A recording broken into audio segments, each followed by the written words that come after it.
BPSC ने प्रधान शिक्षक के 40,000 से ऊपर पदों के लिए एडवर्टाइजमेंट निकाल दिए हैं। यहाँ पर देख सकते हैं कब कैसे अप्लाई करना है, इसके ऊपर बात करेंगे।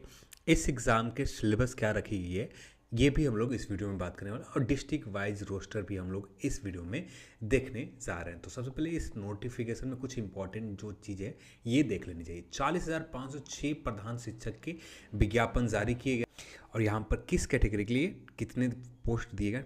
टोटल महिलाओं के लिए जो रिजर्व सीट रखे गए 13,761 सीट रिजर्व रखे गए महिलाओं के लिए, और दिव्यांगजन VI कैटेगरी के लिए 421 पोस्ट है, DD कैटेगरी के लिए 410 पोस्ट है, और OH कैटेगरी दिव्यांगजन के लिए 397 पोस्ट है। मनोविकार और बहुदिव्यांग के लिए 392 पोस्ट यहाँ पर रिजर्व रखे गए हैं, और स्वतंत्रता सेनानियों के परिवार के लिए जो सदस्य आते हैं उनके लिए 810 पद यहाँ पर रिजर्व रखे गए। और यहाँ पर जो प्रारंभिक वेतन क्रम होंगे 30,500, सरकार समय समय पर किए जाने वाले वेतन का पूरा निरीक्षण आलोक परिवर्तन ये होगा।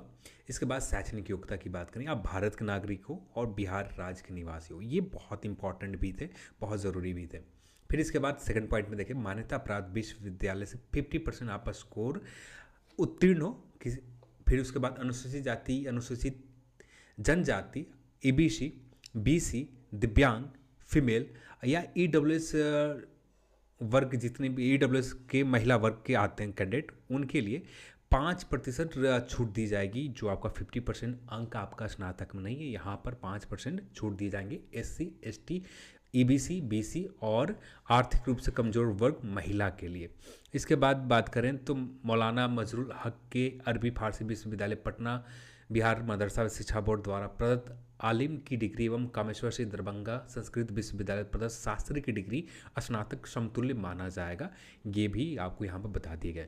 इसके बाद मान्यता प्राप्त DED आपने कर रखा, BT, BEd, BAed, BSc, SEd, BLEd उत्तीर्ण हो तो आप इस पोस्ट के लिए एलिजिबल रहेंगे। और साथ में 2012 या उसके नियुक्त हेतु शिक्षक पात्रता परीक्षा में आप उत्तीर्ण हैं, तब से आकर आप इस पोस्ट के लिए अनिवार्य आप एलिजिबल रहेंगे। तो ये चीज़ें आपके, अब यहाँ पर ये सारी चीज़ें इंग्लिश में दी गई है, आप पढ़ना चाहें तो पढ़ सकते हो, वही बात जो मैंने हिंदी में पढ़ी।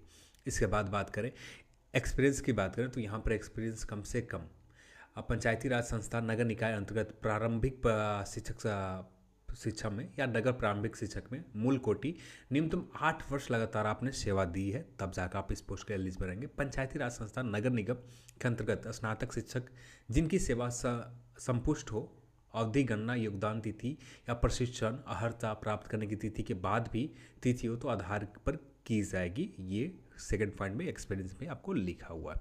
इसके बाद बात करें शैक्षणिक योग्यता अनुभव संबंधित सभी प्रमाण पत्र ऑनलाइन आवेदन भरने की जो अंतिम तिथि है 22 अप्रैल 2022, इसके पहले के निर्गत होने चाहिए।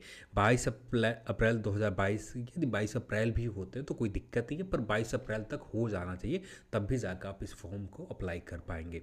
यदि इसके बाद के हैं तो आप वहाँ पर ही डिस्क्वालीफाई कर दिए जाएंगे। इसके बाद बात करें एज जो काउंट किए जाएंगे 1/8/2021 जो कट ऑफ डेट रखी है, इसी हिसाब से काउंट किए जाएंगे। जो मैक्सिमम एज होंगे 60 वर्ष निर्धारित है, अधिक नहीं होनी चाहिए।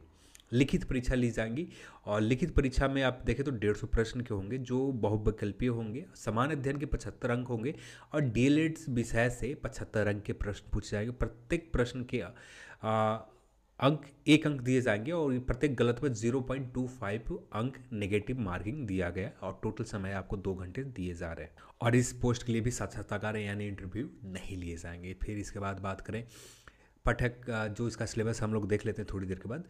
फिर इसके बाद यहाँ पर कुछ खास नहीं है जो हमें जानना चाहिए थे, ये सारी चीज़ें डिटेल हम जान रखें। अब आते हैं मेन पॉइंट के ऊपर। ये रहा आपका डिस्ट्रिक्ट वाइज रोस्टर। यहाँ पर किस डिस्ट्रिक्ट में कितने पद तय किए गए ये आप रोस्टर में देख सकते हैं। यहाँ पर कंप्लीट सारे रोस्टर में अररिया के लिए 344 पोस्ट हैं, और किस कैटेगरी के लिए कितने हैं आप रोस्टर का लिंक भी यहाँ पर आप देख सकते हैं। ये रहा आपका रोस्टर का डिस्ट्रिक्ट वाइज रोस्टर वैकेंसीज। इसका लिंक मैं डिस्क्रिप्शन बॉक्स में दे रखा, वहाँ से डायरेक्ट डाउनलोड करके आप इसे चेक कर सकते हैं। वैसे आप चेक करना चाहें तो स्क्रीनशॉट भी आप ले सकते हैं। यहाँ पर इस एग्ज़ाम के लिए जो फ़ी रखे हैं 750 रुपये फ़ी है, और केवल बिहार राज्य के SC और ST के लिए 200 रुपये है। बिहार राज्य के अस्थायी निवासी या महिला वर्ग के लिए 200 रुपये फ़ी रखे गए। दिव्यांग अभ्यर्थी के लिए 40% लेस है तो 200 रुपये फ़ी रखेगा। तो ये आपका फ़ी है इस फॉर्म को अप्लाई करने के लिए। जो अप्लाई स्टार्ट होगा 28 मार्च 2022 से आपका अप्लाई स्टार्ट होंगे। जो अप्लाई चलेंगे 22 अप्रैल 2022 तक आप अप्लाई कर सकते हैं। इसके बाद बात की जाए यहाँ पर पेमेंट किस तरह से करना, पेमेंट करने की जो सारे क्राइटेरिया दी गई है, जिसके लिए विज्ञापन आवेदन भरने की अंतिम तिथि निर्धारित है और उसके 1 सप्ताह तक समय दिया जाएगा पेमेंट करने के लिए, यानी 29 अप्रैल 2022 तक आप यहाँ पर पेमेंट कर सकते हैं। फिर इसके बाद पेमेंट करने के लिए ऑप्शन नहीं दिए जाएंगे। अब इस एग्ज़ाम के सिलेबस की बात करें, टोटल 75 मार्क्स जो सिलेबस हैं यहाँ पर ये देख सकते हैं। सब्जेक्ट ऑन जनरल स्टडीज़ के टोटल क्वेश्चन होंगे। जनरल साइंस से प्रश्न पूछे जाएंगे। करंट इवेंट नेशनल और इंटरनेशनल इंपॉर्टेंट पूछे जाएंगे। इंडियन नेशनल मूवमेंट से प्रश्न यहाँ पर पूछे जाएंगे। इंडियन ज्योग्राफी, सिर्फ ज्योग्राफी से प्रश्न पूछे जाएंगे। जो इंडियन ज्योग्राफी भी होंगे, वर्ल्ड ज्योग्राफी भी होंगे, फिजिकल ज्योग्राफी भी होंगे, ह्यूमन ज्योग्राफी से भी प्रश्न पूछे जाएंगे।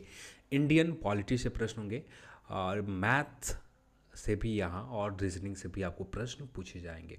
डिटेल से जो भी आपके सिलेबस है ये सब्जेक्ट वाइज डिटेल में आपको दिया हुआ है, कहाँ से किस पॉइंट से आपको जितना प्रश्न पूछ जाएंगे। ये रहा आपका पूरा कंप्लीट सिलेबस। इसके बाद बात करें जो आपका डीएल, यहाँ पर यदि बात करें मेन फोकस यदि समान विज्ञान बहुत इंपॉर्टेंट है और भारतीय भूगोल से और साथ में वर्ल्ड भूगोल, फिजिकल ज्योग्राफी, ह्यूमन ज्योग्राफी ये भी बहुत ज़्यादा इंपॉर्टेंट है। यहाँ से भी अच्छे खासे प्रश्न, अच्छे प्रश्न बनते हैं। राष्ट्रीय अंतर्राष्ट्रीय महत्व का घटनाक्रम, बिहार के भी घटनाक्रम भी पूछे जाएंगे। इसके बाद डीएल्ड के जो सिलेबस तय की गई है, यहाँ पर ये रहा आपका डीएल्ड का सिलेबस। इकाई 1 में, यूनिट 1 में देखें बच्चे तथा बचपन, सामाजिक संस्कृति, ऐतिहासिक समझ के ऊपर प्रश्न होंगे। बाल अधिकार के संदर्भ में उपेक्षित वर्गों के आने वाले बच्चों को विशेष चर्चा के साथ शिक्षा विद्यालय, ये यूनिट 1 है। यूनिट 2 में भी आप यहाँ देख सकते हैं यूनिट 3 है और ये यूनिट 4 है। यूनिट 5 में भी इस तरह से सिलेबस आपको दी गई। इसका भी PDF का लिंक मैं डिस्क्रिप्शन बॉक्स में दे रखा है, वहाँ से जाकर आप डाउनलोड करके इसके कंप्लीट सिलेबस आप चेक कर सकते हैं। तो ये रहा आपका सिलेबस। तो आज के इस वीडियो में इतना ही। और यदि अप्लाई की भी डिटेल देखना चाहें तो अप्लाई की भी डिटेल आप देख सकते हैं। यहाँ पर इम्पॉर्टेंट नोटिस ये अप्लाई को लेकर डिटेल्स हैं, यहाँ पर आप देखना चाहें तो ये रहा। जो बातें हम लोगों ने बात कर रखा है, जो आपको 28 मार्च से अप्लाई होंगे, 22 अप्रैल तक चलेंगे, यही डिटेल्स आपको अप्लाई को लेकर सिर्फ इतना ही इंस्ट्रक्शन दी गई है। और टोटल जो पद है 40,506 पोस्ट तय की टोटल पोस्ट है। आज की इस वीडियो में इतना ही और इस वीडियो को देखने के लिए आप सभी को बहुत बहुत धन्यवाद।